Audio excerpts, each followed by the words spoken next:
Hello বন্ধুরা, আজকে তোমাদেরকে একটি গল্প শোনাবো। এই গল্পটি হলো তাসিনকে নিয়ে। তাসিন যখন প্রতিদিন বিকালবেলা ফুটবল খেলার সময় যদি পাখির শব্দ শোনে, তাহলে সে ফুটবল খেলা বাদ দিয়ে পাখিকে আগে খুঁজতে যায়। সে আগে পাখিকে খুঁজবে, তারপরে সে তার ফুটবল খেলা খেলবে।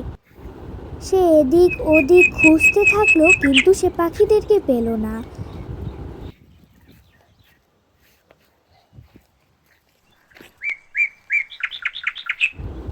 ও একটা পাখিকে পেলেও ওই পাখিটি উড়ে যায়, তাই সে মন খারাপ।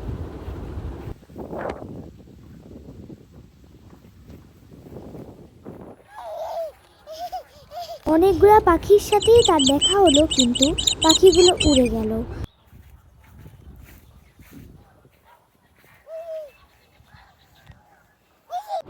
সে পাখিদেরকে দেখার সাথে সাথে সে আবার দৌড়াচ্ছে পাখিদেরকে ধরার জন্য, কিন্তু পাখিরা আস্তে আস্তে উড়ে যাচ্ছে। সে ধরার চেষ্টা করলেও পারছে না, তাই সে আবার মন খারাপ।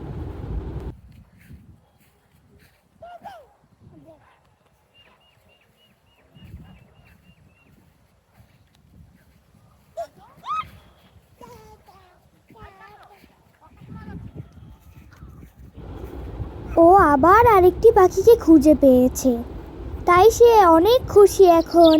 বাই বাই বন্ধুরা।